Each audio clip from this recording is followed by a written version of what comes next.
ഏവർക്കും ഹാജാസ് ക്ലാസ്സസിലേക്ക് ഹൃദ്യമായ ഹാർദമായ സ്വാഗതം. എല്ലാവരും ഹാപ്പിയാണ് എന്ന് വിചാരിക്കുന്നു. നമ്മൾ ഇന്ന് വൈറ്റമിൻസിൻ്റെ രണ്ടാമത്തെയും അവസാനത്തെയും ക്ലാസ്സാണ്. വൈറ്റമിനിൽ ഇന്ന് വരെ യൂട്യൂബ് നൽകിയിട്ടില്ലാത്ത, യൂട്യൂബിൽ ആരും തന്നെ അപ്ലോഡ് ചെയ്തിട്ടില്ലാത്ത അത്രയും പൂർണ്ണതയോടുകൂടിയ ഒരു ക്ലാസ്സാണ് ഉദ്ദേശിച്ചത്. അത്തരത്തിൽ തന്നെ നമുക്ക് ആ ക്ലാസ്സിനെ എത്തിക്കാൻ കഴിഞ്ഞിട്ടുണ്ട്. ഇന്ന് നമ്മുടെ വൈറ്റമിൻസിൻ്റെ രണ്ടാമത്തെ ക്ലാസ്സിൽ നമ്മൾ ഇന്ന് ജലത്തിൽ ലയിക്കുന്ന വൈറ്റമിനുകളെ കുറിച്ചാണ് ക്ലാസ്സിനകത്ത് ചർച്ച ചെയ്യാൻ പോകുന്നത്. Water soluble vitamin. Water soluble vitamin മൊത്തം 9 എണ്ണമാണ് നമുക്ക് പഠിക്കേണ്ടത്. വൈറ്റമിൻ ബി കോംപ്ലക്സിൽ വരുന്ന 8 വൈറ്റമിനുകളും വൈറ്റമിൻ സിയും ചേർത്ത് ആകെ 9 വൈറ്റമിനുകളുടെ ഡീറ്റെയിൽഡ് ക്ലാസ് ആണ്. അപ്പോൾ നമുക്ക് കേൾക്കാം.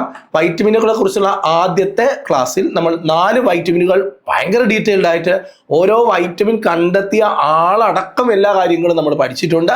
നമ്മൾ ഇന്ന് വൈറ്റമിൻ സിയെ കുറിച്ച് ക്ലാസ്സിനകത്ത് പറയാൻ പോകുന്നു. വാട്ടർ സോളുബിൾ വൈറ്റമിൻ, ജലത്തിൽ ലയിക്കുന്ന വൈറ്റമിനുകളിൽ 2 പ്രധാനപ്പെട്ട വൈറ്റമിനുകൾ ബി കോംപ്ലക്സും സിയുമാണ്. സി രാസനാമം, സയന്റിഫിക് നെയിം എന്താണെന്ന് ചോദിച്ചാൽ നമ്മൾ പറയണം അസ്കോർബിക് ആസിഡ്. എന്താണ്? അസ്കോർബിക് ആസിഡ് എന്നാണ് അതിൻ്റെ ശാസ്ത്രീയ നാമം. ശ്രദ്ധിക്കണം, സിട്രസ് ഫ്രൂട്ടുകളിൽ കാണപ്പെടുന്ന വൈറ്റമിൻ, സിട്രസ് വൈറ്റമിൻ എന്ന് വേണമെങ്കിലും പറയാം. സിട്രസ് ഫ്രൂട്ടുകളിൽ കാണപ്പെടുന്ന വൈറ്റമിൻ. സിട്രസ് ഫ്രൂട്ട് എന്ന് പറഞ്ഞാൽ എന്താ? സിട്രിക് ആസിഡ് അടങ്ങിയിരിക്കുന്ന ഫ്രൂട്ടുകൾ. അത് ഏതൊക്കെയാ? നാരങ്ങ, ഓറഞ്ച്, മൊസമ്പി. അപ്പോൾ നാരങ്ങയിലും ഓറഞ്ചിലും മൊസമ്പിയിലും ധാരാളമായി കാണപ്പെടുന്ന വൈറ്റമിൻ ഏതാന്ന് ചോദിച്ചാൽ അത് പറയണം. ഓറഞ്ച്, നാരങ്ങ, നെല്ലിക്ക, തക്കാളി, തണ്ണിമത്തൻ, ബ്രോക്കോളി. ഒന്ന് പറഞ്ഞേ. നാരങ്ങ, നെല്ലിക്ക, തക്കാളി, തണ്ണിമത്തൻ, ബ്രോക്കോളി, സിട്രസ് ഫ്രൂട്ടുകളായ ഓറഞ്ച്, മൊസമ്പി, ഇതിലെല്ലാം സമൃദ്ധമായി കാണപ്പെടുന്ന വൈറ്റമിൻ്റെ പേരാണ് വൈറ്റമിൻ സി. നെല്ലിക്കയിൽ അതിസമൃദ്ധമായി വൈറ്റമിൻ സി അടങ്ങിയിട്ടുണ്ട്. നെല്ലിക്ക നമ്മൾ പച്ചയ്ക്ക് കഴിക്കുകയാണെങ്കിൽ, വേവിക്കാതെയോ അല്ലെങ്കിൽ പാചകം ചെയ്യാതെയോ ഉപ്പിലിടാതെ വെള്ളത്തിലിട്ട് വെക്കാതെയോ കഴിച്ചു കഴിഞ്ഞാൽ വൈറ്റമിൻ സി നന്നായിട്ട് കിട്ടും. വൈറ്റമിൻ സി നമ്മുടെ ശരീരത്തിലുണ്ടെങ്കിൽ നമുക്ക് രോഗപ്രതിരോധ ശേഷി കിട്ടും. നമുക്ക് രോഗം വരില്ല, നമുക്ക് ഇമ്മ്യൂണിറ്റി പവർ കിട്ടും. അതുകൊണ്ട് യവനെ നമ്മൾ ഇമ്മ്യൂണിറ്റി വൈറ്റമിൻ എന്നാണ് വിളിക്കുക. എന്ത് വിളിക്കും? ഇമ്മ്യൂണിറ്റി. ഇനി കൃത്രിമമായി നിർമ്മിക്കപ്പെട്ട ആദ്യത്തെ വൈറ്റമിൻ ഏതാന്ന് ചോദിച്ചാൽ ഉത്തരം പറയണം, അത് വൈറ്റമിൻ സി ആണ്. കൃത്രിമമായി നിർമ്മിക്കപ്പെട്ട ആദ്യത്തെ വൈറ്റമിൻ ആണ് വൈറ്റമിൻ സി. ഒരു കാര്യം ശ്രദ്ധിക്കേണ്ടത്, ആഹാരം പാകം ചെയ്യുമ്പോൾ നഷ്ടപ്പെടുന്ന വൈറ്റമിൻ, മൂത്രത്തിലൂടെ നഷ്ടപ്പെടുന്ന വൈറ്റമിൻ. ഓക്കെ, പച്ചക്കറികൾ വെള്ളത്തിലിട്ട് വെച്ചാലും ചൂടാക്കിയാലും ഒക്കെ ഈ വൈറ്റമിൻ ഉണ്ടെങ്കിൽ അത് നഷ്ടപ്പെട്ടു പോകും. ഓക്കെ, ക്ലിയർ ആവുന്നുണ്ടോ? അതേപോലെ തന്നെ ആരോഗ്യമുള്ള പല്ലുകൾ, മോണകൾ, എല്ലുകൾ ഇതൊക്കെ നിലനിർത്താൻ ആവശ്യമായ വൈറ്റമിനാണ് വൈറ്റമിൻ സി. നമ്മൾ വൈറ്റമിൻ ഡിയുടെ ഒരു കാര്യം പഠിച്ചിട്ടുണ്ടായിരുന്നു. എന്താ വൈറ്റമിൻ ഡിയുടെ പ്രത്യേകത? വൈറ്റമിൻ ഡി ആണ് കാൽസ്യം ആഗിരണം ചെയ്യാനും ഫോസ്ഫറസ് ആഗിരണം ചെയ്യാനും സഹായിക്കുന്ന വൈറ്റമിൻ. എന്നാൽ ശ്രദ്ധിക്കേണ്ടത്, ഈ വൈറ്റമിൻ സി നമ്മുടെ ശരീരത്തിലുണ്ടെങ്കിൽ നമ്മുടെ കഴിക്കുന്ന ആഹാരങ്ങളിൽ നിന്നും ഇരുമ്പിനെ ആഗിരണം ചെയ്യും. ഇരുമ്പിനെ ആഗിരണം ചെയ്യാൻ സഹായിക്കുന്ന വൈറ്റമിൻ്റെ പേരാണ് വൈറ്റമിൻ സി. ക്ലിയർ ആവുന്നുണ്ടോ? അപ്പോൾ ഇരുമ്പിനെ ആഗിരണം ചെയ്യാൻ സഹായിക്കുന്ന വൈറ്റമിൻ ഏതാന്ന് ചോദിച്ചാൽ അത് വൈറ്റമിൻ സി ആണെന്ന് പറയണം. ആരോഗ്യമുള്ള പല്ല്, മോണ, എല്ല് ഇതെല്ലാം നിലനിർത്താൻ ആവശ്യമായ വൈറ്റമിൻ കൂടിയാണ് വൈറ്റമിൻ സി. അതേപോലെ മുറിവ് ഉണങ്ങുന്നതിന് സഹായിക്കുന്ന വൈറ്റമിനാണ് കൊളാജൻ ഉള്ളത് കൊണ്ട്. വൈറ്റമിൻ സിക്കകത്ത് കൊളാജൻ എന്ന് പറയുന്ന ഒരു കമ്പോണന്റ് ഉള്ളത് കൊണ്ട് മുറിവ് ഉണങ്ങാൻ സഹായിക്കുന്ന വൈറ്റമിൻ ചോദിച്ചാൽ വൈറ്റമിൻ സി ആണ് എന്ന് നമ്മൾ ഉത്തരം പറയും. ശാസ്ത്രീയ നാമം എന്താണ്? Ascorbic acid. പാചകം ചെയ്യുമ്പോഴോ പദാർത്ഥങ്ങളിൽ നഷ്ടപ്പെട്ടു പോകുന്ന വൈറ്റമിൻ സി. മൂത്രത്തിലൂടെ നഷ്ടപ്പെടുന്ന വൈറ്റമിൻ. ഓക്കെ, വൈറ്റമിൻ സിയുടെ കുറവ് കൊണ്ടുണ്ടാകുന്ന രോഗമാണ് സ്കർവി. മോണയിൽ നിന്ന് രക്തസ്രാവം ഉണ്ടാവുക, മോണ പൊട്ടി രക്തം വരിക. ഇനി ഇരുമ്പിന്റെ ആഗിരണത്തെ സഹായിക്കും, നമ്മൾ നേരത്തെ പറഞ്ഞു. മൂത്രത്തിലൂടെ നഷ്ടപ്പെടുന്ന വൈറ്റമിൻ പറഞ്ഞു. രോഗപ്രതിരോധത്തെ സഹായിക്കുന്ന വൈറ്റമിൻ, ജലദോഷത്തിന്റെ മരുന്നായി ഉപയോഗിക്കുന്ന വൈറ്റമിനാണ് വൈറ്റമിൻ സി. വൈറ്റമിൻ സി എന്ന് പറയുന്നത് വളരെ പ്രധാനപ്പെട്ട വൈറ്റമിനാണ്. അതായത് 1850 ശേഷമുള്ള കാലഘട്ടങ്ങളിൽ ആളുകളിൽ സ്കർവി എന്ന് പറയുന്ന ഒരു രോഗം നോട്ട് ചെയ്യപ്പെട്ടിരുന്നു. എന്താണ് സ്കർവി? സ്കർവി എന്ന് പറഞ്ഞാൽ നാവികരായി പോകുന്ന ആൾക്കാരിലെ അവർക്ക് പല്ലുകൾ ഇളകി പോവുക, മോണ പൊട്ടി രക്തസ്രാവം ഉണ്ടാവുക, ഇങ്ങനെയുള്ള കുറേ ബുദ്ധിമുട്ടുകൾ വന്നു. അപ്പോഴാണ് അതിനെക്കുറിച്ച് ആൾക്കാർ പഠിക്കുകയും അതിന് എന്തൊക്കെയോ നമ്മുടെ ശരീരത്തിൽ ചില കമ്പോണന്റുകൾ ഇല്ലാത്തത് കൊണ്ടാണ്, ചില എലമെന്റുകൾ ഇല്ലാത്തത് കൊണ്ടാണ് എന്ന് കണ്ടെത്തുകയും പിന്നീട് അവയെ ഫുഡ് ആക്സസറി ഫാക്ടേഴ്സ് എന്ന് പേര് കൊടുക്കുകയും ഒക്കെ ചെയ്തത്. അതൊക്കെ ചരിത്രം, അതൊക്കെ നമ്മൾ ഒന്നാമത്തെ വീഡിയോ ക്ലാസ്സിൽ പറഞ്ഞിട്ടുണ്ട്. ഇത്രയും വ്യക്തമായി വൈറ്റമിൻ സിയെ കുറിച്ച് പഠിക്കണം. വൈറ്റമിൻ സി വളരെ ഇമ്പോർട്ടൻ്റ് ആണ്. വൈറ്റമിൻ സിയിൽ നിന്നൊരു ചോദ്യം ചോദിക്കാനുള്ള സാധ്യത വളരെ കൂടുതലാണ്. അടുത്ത വൈറ്റമിൻ ആണ് വൈറ്റമിൻ B1. ബി കോംപ്ലക്സിനകത്തെ ആദ്യത്തെ വൈറ്റമിൻ ആണ് B1. വൈറ്റമിൻ B1നെ നമ്മൾ വിളിക്കുന്ന പേരാണ് തയാമിൻ. എന്താണ്? തയാമിൻ. സസ്യങ്ങളിൽ വ്യാപകമായി കാണപ്പെടുന്ന ഒരു വൈറ്റമിൻ കൂടിയാണ് വൈറ്റമിൻ B1. പ്രധാനമായും ഇത് കാണപ്പെടുന്നത് ധാന്യകങ്ങളുടെ തവിടിലാണ് കാണപ്പെടുന്നത്. തവിടുള്ള അരിയോ തവിടുള്ള ഗോതമ്പോ തവിടുള്ള ഭക്ഷണങ്ങൾ കഴിക്കുമ്പോഴാണ് ഈ വൈറ്റമിൻ B1 പ്രോപ്പർലി നമ്മളിലേക്ക് എത്തുന്നത്. ധാന്യങ്ങളുടെ തവിടിലാണ് കാണപ്പെടുന്നത്. പച്ചക്കറികൾ, പയറ്, പരിപ്പ്, മുട്ട, കരള്, പന്നി മാംസം, ഇതിലെല്ലാം സമൃദ്ധമായി വൈറ്റമിൻ B1 ഉണ്ട്. പന്നി മാംസത്തിൽ കാണപ്പെടുന്ന വൈറ്റമിൻ ചോദിച്ചാൽ വൈറ്റമിൻ B1 എന്ന് പറയണം. പാചകം ചെയ്യുമ്പോൾ തയാമിൻ നഷ്ടമാകും. നമ്മൾ ധാന്യങ്ങളുടെ പോളിഷ് ചെയ്യുമ്പോഴും വൈറ്റമിൻ B1 പോവും. വൈറ്റമിൻ B1 എന്തിനാ? വൈറ്റമിൻ B1 എന്നല്ല, എല്ലാ വൈറ്റമിൻ ബികളും ബി കോംപ്ലക്സിനകത്ത് വരുന്ന എല്ലാവരുടെയും പ്രധാനപ്പെട്ട ജോലി നല്ല പോലെ ഓർത്തു വെക്കണം. നമ്മൾ കഴിക്കുന്ന ഫുഡുകൾ കാർബോഹൈഡ്രേറ്റ് കഴിക്കും, അതേപോലെ പ്രോട്ടീൻ കഴിക്കും, അതേപോലെ ഫാറ്റ് കഴിക്കും. ഇതിനെയെല്ലാം എനർജിയാക്കി കൺവേർട്ട് ചെയ്യുക എന്നതാണ് ഈ പറയുന്ന വൈറ്റമിൻ ബി കോംപ്ലക്സുകളുടെ പ്രധാനപ്പെട്ട ജോലി. പ്രത്യേകിച്ച് വൈറ്റമിൻ B1 ഇത് തന്നെയാണ് ചെയ്യുന്നത്. അതായത് കാർബോഹൈഡ്രേറ്റിനെ എനർജിയാക്കി കൺവേർട്ട് ചെയ്യും. പറഞ്ഞാൽ മനസ്സിലാവുന്നുണ്ടോ? അപ്പോൾ വൈറ്റമിൻ B1ന്റെ കുറവ് കൊണ്ട് ഒരാൾ പൊതുവെ എനർജി ഇല്ലാത്ത ആളായി കാണപ്പെടും. ആ കണ്ടീഷനെ നമ്മൾ ബെറിബെറി എന്ന് പറയും. നാഡീവ്യവസ്ഥയെ ബാധിക്കുന്ന രോഗം. നാഡീവ്യവസ്ഥയെ ബാധിക്കുന്ന രോഗമാണ് ബെറിബെറി. ബെറിബെറി എന്ന വാക്കിന്റെ അർത്ഥം ഐ കനോട്ട്, ഐ കോണ്ട് എന്നാണ്. ഓക്കെ, ഇതെല്ലാം കണ്ടോ, വളരെ ഡീറ്റെയിൽ ആയിട്ട് കാര്യങ്ങൾ പറയുകയാണ്. അപ്പോൾ പരീക്ഷയ്ക്ക് ചോദിക്കും, പോളിഷ്ഡ് റൈസ് കഴിക്കുന്ന ഒരാളിൽ ഉണ്ടാകാൻ സാധ്യതയുള്ള രോഗം ഏതാണ്? ഉത്തരം ബെറിബെറി. തവിടുള്ള ഫുഡ്, അതായത് കാർബോഹൈഡ്രേറ്റ് അല്ലെങ്കിൽ ധാന്യകങ്ങൾ കഴിച്ചാൽ നമുക്ക് എന്താ ഗുണം? നമുക്ക് നല്ല ഓർമ്മശക്തിയും നല്ല ബുദ്ധിശക്തിയും കിട്ടും. ഓക്കെ, ഇനി അതേപോലെ തന്നെ വൈറ്റമിൻ ബി കോംപ്ലക്സുകളുടെ ഒരു ജോലി ഞാൻ ഈ ഏരിയയിൽ പറഞ്ഞു. ഒന്ന്, എന്തിനാ വൈറ്റമിൻ ബി കോംപ്ലക്സ് നമ്മൾ കഴിക്കുന്നത്? നമുക്ക് എനർജി ഉണ്ടാവാൻ, അല്ലേ? അപ്പോൾ അതെങ്ങനെ എനർജി കിട്ടുക? നമ്മൾ കഴിക്കുന്ന ഫുഡിനെ അത് എനർജിയാക്കി മാറ്റും. രണ്ടാമത് വൈറ്റമിൻ ബി കോംപ്ലക്സുകളുടെ ജോലി എന്ന് പറഞ്ഞാൽ RBCയും അതേപോലെ തന്നെ ബ്ലഡ് സർക്കുലേഷനും. RBCയുടെ നിർമ്മാണവും ബ്ലഡ് രക്തചംക്രമണത്തിനും സഹായിക്കും. ക്ലിയർ ആവുന്നുണ്ടോ? ഇത് രണ്ടും വൈറ്റമിൻ ബിയുടെ ജോലികളാണ്. അപ്പോൾ ഈ വൈറ്റമിൻ B1 രക്തത്തിൻ്റെ ഉൽപാദനം, പ്രത്യേകിച്ച് RBCയുടെ ഉൽപാദനത്തെ സഹായിക്കും. അതേപോലെ രക്തചംക്രമണത്തിനും സഹായിക്കും. ആരാ? Vitamin B1. വൈറ്റമിൻ B1ൽ നിന്ന് നമ്മൾ ഇത്രയും കാര്യങ്ങൾ പഠിച്ചു. ഇത്രയും ഡീറ്റെയിൽഡ് ആയിട്ട് വൈറ്റമിൻ B1 റാങ്ക് ഫയലുകളിൽ പോലും ഇല്ല എന്നുള്ളതാണ്. ക്ലിയറായി ഇത്രയും കാര്യങ്ങൾ നമ്മൾ മനസ്സിലാക്കി. വൈറ്റമിൻ B1ന്റെ കുറവ് കൊണ്ടുണ്ടാകുന്ന രോഗം ഏതാണ്? ബെറിബെറി. വാക്കിന് അർത്ഥം എന്താണ്? ഐക്കോണ്ട് എന്നാണ്. രണ്ടാമത്തെ വൈറ്റമിൻ്റെ പേര്, വൈറ്റമിൻ ബി കോംപ്ലക്സിലെ രണ്ടാമത്തെ ആളിൻ്റെ പേര് വൈറ്റമിൻ B2 ആണ്. അതിൻ്റെ പേര് റൈബോഫ്ലാവിൻ എന്നാണ്. വൈറ്റമിൻ G എന്നാണ് പണ്ട് കാലങ്ങളിൽ വിളിക്കപ്പെട്ടിരുന്നത്. വൈറ്റമിൻ G എന്നറിയപ്പെടുന്ന വൈറ്റമിൻ ഏതാണെന്ന് ചോദിച്ചാൽ ഉത്തരം പറയണം വൈറ്റമിൻ B2. സൂര്യപ്രകാശം അടിക്കുമ്പോൾ പാലിൽ നിന്ന് നഷ്ടപ്പെടുന്ന വൈറ്റമിൻ, അതായത് പാലിൻ്റെ മഞ്ഞയിൽ കാണപ്പെടുന്ന വൈറ്റമിൻ, പാലിൻ്റെ മഞ്ഞയിൽ കാണപ്പെടുന്ന വൈറ്റമിൻ ഏതാണെന്ന് ചോദിച്ചാൽ വൈറ്റമിൻ B2 ആണെന്ന് ഉത്തരം പറയണം. സൂര്യപ്രകാശം അടിക്കുമ്പോൾ പാലിൽ നിന്ന് നഷ്ടപ്പെടുന്ന വൈറ്റമിൻ. നമ്മുടെ ഈ വായ് ഭാഗം ത്വക്കിൻ്റെയും ആരോഗ്യത്തിന് വേണം. വായിലാണ് പ്രശ്നം പ്രധാനമായിട്ട് ഉണ്ടാകുന്നത്. നമ്മൾ വൈറ്റമിൻ B2 കഴിക്കണമെങ്കിൽ ഈ പറഞ്ഞ പോലെ പാല് നമ്മൾ എന്ത് ചെയ്യണം? കുടിക്കണം. പാല് കുടിക്കണം. പാലിൻ്റെ സൂര്യപ്രകാശം അടിച്ചു കഴിഞ്ഞാൽ ആ പാല് കുടിച്ചിട്ട് കാര്യമില്ല. സൂര്യപ്രകാശം അടിക്കുമ്പോൾ വൈറ്റമിൻ B2 പോവും. അപ്പോൾ പാലിൽ മാത്രമല്ല, പാലിലുണ്ടെങ്കിൽ അത് മുട്ടയിലുണ്ടാവും. മുട്ട, പാല്, മാംസം, ഇലക്കറികൾ ഇതെല്ലാം പ്രധാനപ്പെട്ട സോഴ്സുകളാണ്. ഞാൻ നേരത്തെ പറഞ്ഞില്ലേ, ചുവന്ന രക്താണുക്കൾ ഉണ്ടാക്കുക, ആൻറ്റിബോഡികൾ ഉണ്ടാക്കുക, ചുവന്ന രക്താണു RBC ഉണ്ടാക്കുക, ഇതാണ് ഇവരുടെ പ്രധാനപ്പെട്ട ജോലി.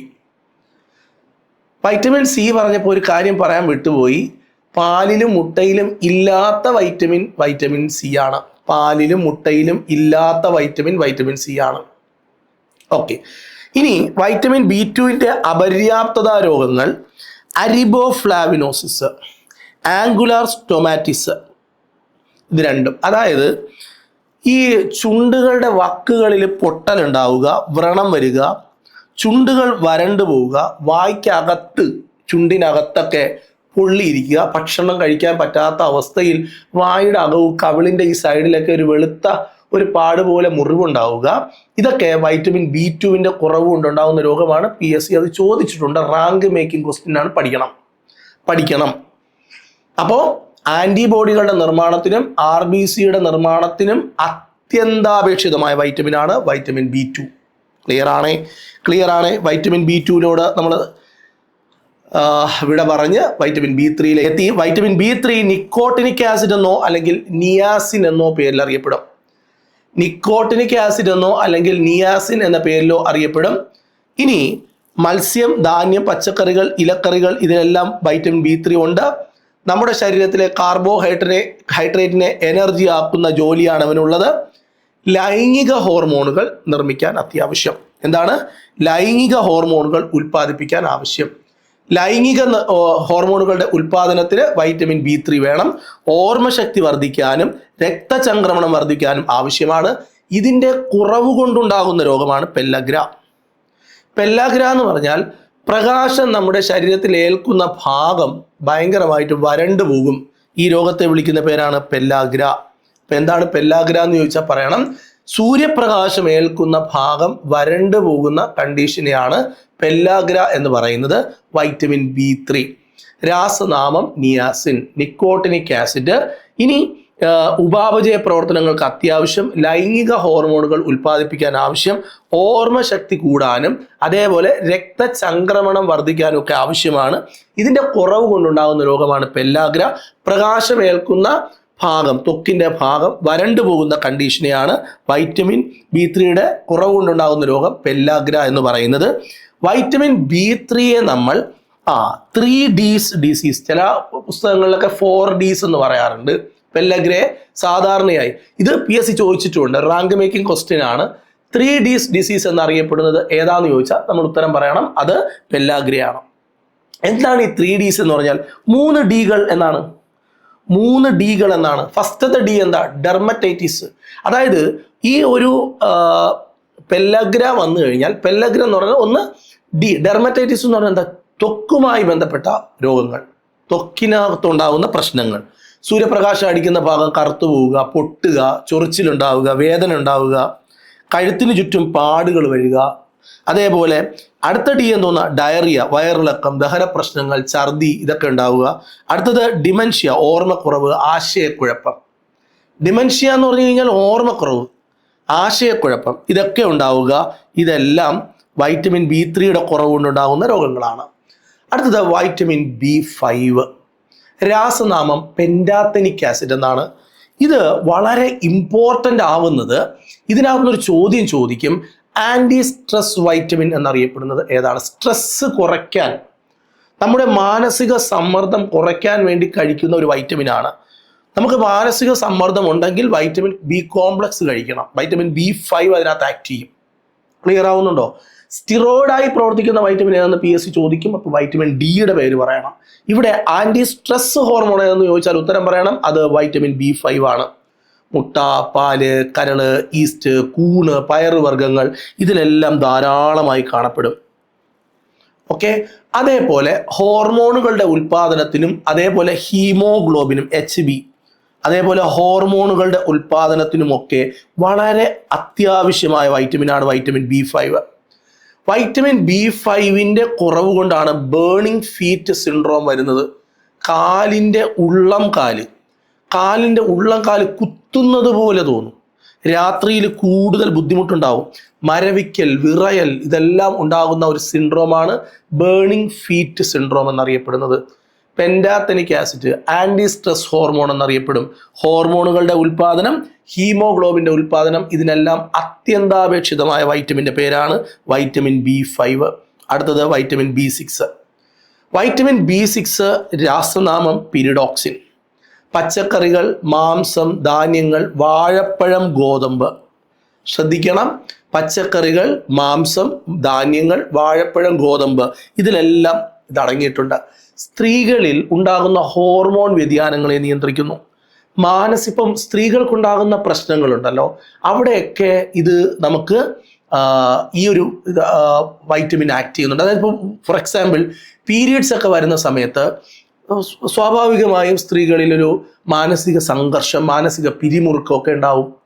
അവരുടെ സ്വഭാവത്തിൽ വലിയ വ്യത്യാസങ്ങളുണ്ടാവും, ഹോർമോൺ ചേഞ്ചസ് സംഭവിക്കുന്ന സമയം. അവിടെയൊക്കെയാണ് ഇത് ആക്ട് ചെയ്യുന്നത്. പ്രധാനമായും ഇതിൻ്റെ കുറവുകൊണ്ടുണ്ടാകുന്ന രോഗമാണ് അനീമിയയും പെരിഫറൽ ന്യൂറോപ്പതിയും. വൈറ്റമിൻ B6 കുറവുകൊണ്ടുണ്ടാകുന്ന രോഗമാണ് അനീമിയ, പെരിഫറൽ ന്യൂറോപ്പതി. ക്ലിയർ ആണ്? അപ്പോൾ വൈറ്റമിൻ B6 വളരെ പ്രധാനപ്പെട്ടതാണ്, പഠിക്കണം. പിരിഡോക്സിൻ സ്ത്രീകളിൽ ഉണ്ടാകുന്ന ഹോർമോൺ വ്യതിയാനങ്ങളെ നിയന്ത്രിക്കുന്നു എന്നതും കൂടി പഠിക്കണം. ഇനി നമുക്ക് പഠിക്കാൻ പോകുന്ന വൈറ്റമിൻ്റെ പേരാണ് വൈറ്റമിൻ B7. പരീക്ഷയ്ക്ക് ചോദിക്കും, ബയോട്ടിൻ എന്നറിയപ്പെടുന്ന വൈറ്റമിൻ ഏതാണ്? വൈറ്റമിൻ B7 ശാസ്ത്രീയ നാമമാണ് ബയോട്ടിൻ. ജീവകം H എന്നറിയപ്പെടുന്നു. നേരത്തെ നമ്മൾ ജീവകം G പറഞ്ഞു, ഇപ്പൊ നമ്മൾ ജീവകം H പറയുന്നു. ഓക്കെ, ഈ വൈറ്റമിൻ B7 പ്രധാനപ്പെട്ട ജോലി നമ്മൾ കഴിക്കുന്ന കാർബോഹൈഡ്രേറ്റ്, പുട്ട്, ഇടിയപ്പം, അല്ലെ, ഇങ്ങനെ തുടങ്ങുന്ന അരി ആഹാരങ്ങൾ, ഗോതമ്പ് ആഹാരങ്ങൾ, മൈദ ആഹാരങ്ങളെല്ലാം എനർജിയാക്കി കൺവേർട്ട് ചെയ്യുക. കാർബോഹൈഡ്രേറ്റ്, കൊഴുപ്പ്, മാംസ്യം, പ്രോട്ടീനെയും എനർജിയാക്കും, കൊഴുപ്പിനെയും എനർജിയാക്കും. പ്രത്യേകിച്ച് വൈറ്റമിൻ B7 ഇത് നാഡീവ്യവസ്ഥയുടെ പ്രവർത്തനങ്ങളെ സഹായിക്കും. നഖം, മുടി, ത്വക്ക് ഇവയുടെ വളർച്ചയെ സഹായിക്കും. ഇതിൻ്റെ കുറവ് കൊണ്ട് മുടി കൊഴിയും. വളരെ പ്രധാനപ്പെട്ട റാങ്ക് മേക്കിംഗ് ക്വസ്റ്റ്യൻ ആണ്. മുടി കൊഴിച്ചിലുണ്ടാകുന്നത് ഏത് വൈറ്റമിൻ്റെ കുറവ് കൊണ്ടാണ്? ഉത്തരം പറയണം, വൈറ്റമിൻ B7. വായിൽ വ്രണം, നാവ് വീക്കം ചോദിക്കും, നാവ് വീക്കം. ഓക്കെ, മുടി കൊഴിച്ചിൽ, ഇതെല്ലാം ഈ ഒരു വൈറ്റമിൻ്റെ കുറവ് കൊണ്ടാണ്. അതുപോലെ തന്നെ ഈ മുടി മങ്ങും, മുഖത്ത് അതുപോലെ തന്നെ റാഷസ് ഉണ്ടാവുക, മുഖത്ത് റാഷസ് ഉണ്ടാവും, കണ്ണ്, മൂക്കിന് ചുറ്റും റാഷസ് ഉണ്ടാവുക, വരണ്ട ചർമ്മം കാണപ്പെടുക, ഇതെല്ലാം വൈറ്റമിൻ B7 കുറവ് കൊണ്ടുണ്ടാകുന്ന രോഗങ്ങളാണ്, അല്ല കണ്ടീഷനുകളാണ്. രോഗമെന്ന് പറയാൻ പറ്റില്ല. വൈറ്റമിൻ B9, അതായത് നമുക്ക് പഠിക്കാനുള്ള B കോംപ്ലക്സുകളിൽ ഏറ്റവും ഇമ്പോർട്ടൻ്റ് B9ഉം B12ഉമാണ്. ഇവൻ്റെ പേര് ഫോളിക് ആസിഡ് എന്നാണ്.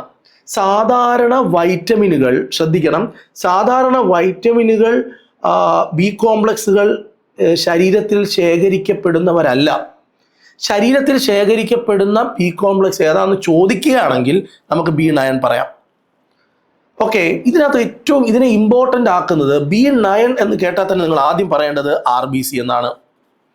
B9 എന്ന് കേട്ടാൽ നിങ്ങളുടെ മനസ്സിലേക്ക് ഓടിയെത്തേണ്ടത് ഹീമോഗ്ലോബിൻ എന്നാണ്.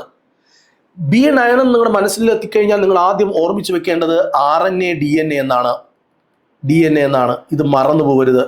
അതായത് ഇവയിലെല്ലാം സമൃദ്ധമായി, ഇവയുടെ എല്ലാത്തിൻ്റെയും നിർമ്മാണത്തിന് അനിവാര്യമായ ഒരു വൈറ്റമിനാണ് B9. ശ്രദ്ധിച്ച് കേൾക്കണം, ഫോളിക് ആസിഡ് എന്നാണ് ശാസ്ത്രീയ നാമം. RBC, ഹീമോഗ്ലോബിൻ, ന്യൂക്ലിക് ആസിഡ് ഇവയുടെ നിർമ്മാണത്തിന് വളരെ വളരെ വളരെ അത്യാവശ്യം, ദഹനത്തിന് സഹായിക്കും. എന്ത് മാരകമായ പോയിന്റുകളാണ്! ദഹനത്തിന് സഹായിക്കും. ഇതെല്ലാം PSC ചോദിക്കും. മാനസിക വൈകാരിക ആരോഗ്യമൊക്കെ നിലനിർത്തും. പെട്ടെന്നൊന്നും നമ്മൾ ഇമോഷണൽ ആവില്ല, ഒത്തിരി സ്ട്രോങ് ആയിരിക്കും നമ്മുടെ മൈൻഡൊക്കെ. മനസ്സിലായോ? വൈറ്റമിൻ B9 ഉണ്ടെങ്കിൽ. ഇതിൻ്റെ കുറവ് കൊണ്ട് അനീമിയ ഉണ്ടാകും. എന്താണ് അനീമിയ? മുഖമൊക്കെ വെളുത്തിരിക്കുക, രക്തത്തിൻ്റെ നമ്മുടെ ബോഡിയിൽ രക്തം ഉണ്ടെങ്കിൽ അറിയാൻ പറ്റും. ഇയാളുടെ ശരീരത്തിൽ രക്തം ഇല്ലല്ലോ, നമുക്ക് അതെന്ന് വെച്ചാൽ അങ്ങനത്തെ ഒരു വിളറിയിരിക്കുക, അതാ കറക്റ്റ്. അതായത് അതിയായ ക്ഷീണം, തലചുറ്റൽ, മുഖം, ചുണ്ട്, നാവെല്ലാം വെളുത്ത് കാണപ്പെടുക, അതാണ് വിളറിയിരിക്കുക എന്ന് പറയുന്നത്. ഒരു രക്തത്തിൻ്റെ അംശമില്ലാതെ കാണപ്പെടുക നമ്മുടെ ശരീരം മുഴുവൻ. ഈ ഒരു ഹൃദയമിടിപ്പ് കൂടുക, കൈകാലുകളിൽ ഒരു തണുപ്പ് അനുഭവപ്പെടുക, ആ ഒരു കണ്ടീഷനെയാണ് നമ്മൾ അനീമിയ എന്ന് പറയുന്നത്. വൈറ്റമിൻ B9 കുറവ് കൊണ്ടാണ് അനീമിയ എന്ന് പറയുന്നൊരു രോഗമുണ്ടാകുന്നത്. വൈറ്റമിൻ B12 പഠിക്കണം, അവൻ്റെ പേരാണ് സയാനോകൊബാൽമിൻ. എനർജി വൈറ്റമിൻ എന്നറിയപ്പെടുന്നു. പാല്, മുട്ട, കരള്, മാംസം, കൊഞ്ച്, കക്ക, ചിപ്പി, ഞണ്ട്, ഇതിനകത്തെല്ലാം കാണപ്പെടുന്നതാണ് വൈറ്റമിൻ B12. ഇതെല്ലാം പഠിക്കണം. ഞണ്ട് നമ്മൾ വേറൊരിടത്തും പറഞ്ഞില്ല, കക്ക പറഞ്ഞില്ല, കൊഞ്ച് പറഞ്ഞില്ല. ഇതിലെല്ലാം കാണപ്പെടുന്ന വൈറ്റമിൻ ചോദിച്ചാൽ അതിൻ്റെ ഉത്തരം വൈറ്റമിൻ B12 എന്നാണ്. സയാനോകൊബാൽമിൻ സയനൈഡ് പോയിസനെതിരെ ഉപയോഗിക്കുന്ന ഒരു വൈറ്റമിൻ. സയനൈഡ് പോയിസൺ വരാതിരിക്കാൻ വേണ്ടി ഉപയോഗിക്കുന്ന വൈറ്റമിൻ B12. കൊബാൾട്ട് എന്ന് പറയുന്ന മൂലകം അടങ്ങിയിരിക്കുന്ന വൈറ്റമിൻ PSC ചോദിക്കും. മഴവെള്ളത്തിൽ കാണപ്പെടുന്ന വൈറ്റമിൻ, മഴവെള്ളത്തിൽ കാണപ്പെടുന്ന വൈറ്റമിൻ PSC ചോദിക്കും. Vitamin B12. ഞാൻ എന്താ പറഞ്ഞത്? B9 B12 RBCയുടെ നിർമ്മാണത്തിന് ഉപയോഗിക്കും. കൊബാൾട്ട് അടങ്ങുന്നത് മനുഷ്യന്റെ വൻകുടലിൽ നിർമ്മിക്കപ്പെടുന്ന ജീവകം, സസ്യങ്ങളിൽ നിന്ന് കിട്ടാത്ത ജീവകം, അപര്യാപ്തത രോഗം, പെർനിഷ്യസ് അനീമിയ. ഇതിൻ്റെ ലക്ഷണം അതിയായ ക്ഷീണം, മുഖം വെളുക്കുക, ശ്വാസം മുട്ടൽ, ഹൃദയമിടിപ്പ് കൂടുക. ക്ലിയറാണ്? ഇത്രയും പഠിച്ചു വെക്കണം. ഇത്രയും പഠിച്ചു വെച്ചിട്ട് ആരും പോകരുത്. ക്ലാസ് തീർന്നില്ല, കുറച്ച് കാര്യങ്ങൾ കൂടെ പറയാനുണ്ട്. ഇവിടെ ഞാനിതെല്ലാം സമ്മറൈസ് ചെയ്ത് കൊടുത്തിട്ടുണ്ട്, ഓരോ വൈറ്റമിനുകളുടെയും ജോലി. വൈറ്റമിൻ A അറിയാലോ, കണ്ണ്, ബ്രൈറ്റ് ഐ എന്നറിയപ്പെടും. കണ്ണ്, ത്വക്ക്, അതേപോലെ സ്കിന്ന് പറഞ്ഞു, കണ്ണ് പറഞ്ഞു, സെല്ല്, കോശങ്ങൾ, ഇതിനെല്ലാം. Vitamin C immunity vitamin. Vitamin D എല്ലുകളും പല്ലുകളും. വൈറ്റമിൻ E റീപ്രൊഡക്റ്റീവ് ഓർഗൻ, അല്ലെ, ആൻറ്റി ഓക്സിഡൻ്റായി പ്രവർത്തിക്കും, ബ്യൂട്ടി വൈറ്റമിൻ എന്നറിയപ്പെടും. വൈറ്റമിൻ K രക്തം കട്ട പിടിക്കാൻ സഹായിക്കും, അല്ലേ. അപ്പം അതുപോലെ വൈറ്റമിൻ B1 ഇങ്ങനെ കണ്ടോ, കാർബോഹൈഡ്രേറ്റിനെ എനർജി ആക്കും. Vitamin B2 important for the production of RBC. ഇങ്ങനെ കുറേ. Vitamin B3 digestive system, skin, nervous function. Vitamin B5 essential for growth and food metabolism, അതായത് എനർജി ഉണ്ടാക്കുക. B9 help to nerve, blood sugar level maintain ചെയ്യാൻ സഹായിക്കും. Vitamin B7 essential for food metabolism. B9 അറിയാലോ, B9 RBC, അതേപോലെ cell function, tissue growth. B12 RBC important for metabolism. ഇനി നമുക്ക് 2 class attend ചെയ്തു. ഞാനൊരു കാര്യം പറയട്ടെ, 90% നമ്മൾ കാര്യങ്ങളെല്ലാം കഴിഞ്ഞു. ഇനി നമുക്ക് ഈ വരുന്ന തിങ്കളാഴ്ച ഒരു പരീക്ഷ എഴുതണം, വൈറ്റമിൻ്റെ അതിഗംഭീരമായ പരീക്ഷ. ആ വൈറ്റമിൻ്റെ പരീക്ഷ എഴുതുമ്പോഴാണ് നമ്മൾ എത്രത്തോളം ഇതിനകത്ത് കാര്യങ്ങൾ പഠിച്ചിട്ടുണ്ടെന്ന് മനസ്സിലാക്കുക. ആ പരീക്ഷയിലൂടെ ചിലപ്പോൾ നിങ്ങൾക്ക് കുറച്ചുകൂടി പോയിൻറ്റ്സ് കിട്ടും. ഓക്കെ, അപ്പോൾ ആ ഒരു പരീക്ഷ 50 മാർക്കിനായിരിക്കും. ആ പരീക്ഷയ്ക്ക് വേണ്ടി നമുക്ക് വെയിറ്റ് ചെയ്യാം. എല്ലാ തിങ്കൾ വ്യാഴം ദിവസങ്ങളിലാണ് ഈ ക്ലാസ് ഉണ്ടാകുന്നത്. കഴിഞ്ഞ വ്യാഴാഴ്ച ഒരു എക്സ്ക്യൂസ് പറയുകയാണ്, കാരണം നമ്മുടെ ആദ്യത്തെ ക്ലാസ് നമ്മൾ വിചാരിച്ചതുപോലെ കുട്ടികൾ വന്നില്ല. വൈറ്റമിൻ ഓൾറെഡി നമ്മുടെ ചാനലിലുണ്ട്. 1.5 ലക്ഷം പേരാണ് വൈറ്റമിൻ്റെ ക്ലാസ് കണ്ടത്. വൈറ്റമിൻ 1.5 ലക്ഷം പേര് കണ്ട ഒരു ക്ലാസ് നമ്മൾ അപ്ഡേറ്റ് ചെയ്തിടുകയാണ്. 2026 നിൽക്കുമ്പോൾ അത് 1K പോലും ആൾക്കാർ ആദ്യത്തെ പാർട്ട് കാണാതിരുന്നത് കൊണ്ടാണ്. കണ്ട കുട്ടികൾ തന്നെ അത് ഷെയർ ചെയ്താണ് പണ്ടൊക്കെ ഈ ക്ലാസ്സുകളെ മറ്റുള്ളവരിലേക്ക് എത്തിച്ചത്. പ്രിയ ഉദ്യോഗാർത്ഥികൾ, ഒരു ചെറിയ സഹായം, നിങ്ങളുടെ കമൻറ്റുകൾ ഇവിടെ ഉണ്ടാവണം. 2, നിങ്ങളിത് മറ്റുള്ളവരിലേക്ക് എത്തിക്കണം. അത് വളരെ ഇമ്പോർട്ടൻ്റ് ആണ്. നമ്മുടെ ക്ലാസ്സുകളുടെ ഊർജ്ജവും അതാണ്. അപ്പോൾ അതൊന്ന് എത്തിക്കണം. എങ്ങനെ എത്തിക്കും? നമുക്ക് ഷെയർ ചെയ്യാം, നമുക്ക് സ്റ്റാറ്റസ് വെക്കാം, നമ്മൾ ഉള്ള ഗ്രൂപ്പുകളിലൊക്കെ ഒന്ന് ഇൻട്രൊഡ്യൂസ് ചെയ്യാം. ഇങ്ങനെയൊക്കെ നിങ്ങൾ ചെയ്ത് സഹായിക്കണം എന്ന് ആത്മാർത്ഥമായിട്ട് നിങ്ങളോട് അഭ്യർത്ഥിക്കുകയാണ്. നമുക്ക് ഈ വരുന്ന തിങ്കളാഴ്ച നന്നായിട്ട് പ്രിപ്പയർ ചെയ്ത് വരിക. ടെലഗ്രാമിനകത്ത് ഞാൻ ഇതിൻ്റെ നോട്ട് ഇട്ട് തരാം. അപ്പോൾ നിങ്ങൾ അതും കൂടെ പഠിച്ചുകൊണ്ട് വരിക. ഈ 2026 നമുക്ക് ജോലിയിൽ കയറണം. ഓക്കെ, അപ്പോൾ നമുക്ക് വീണ്ടും കാണാം. Bye bye.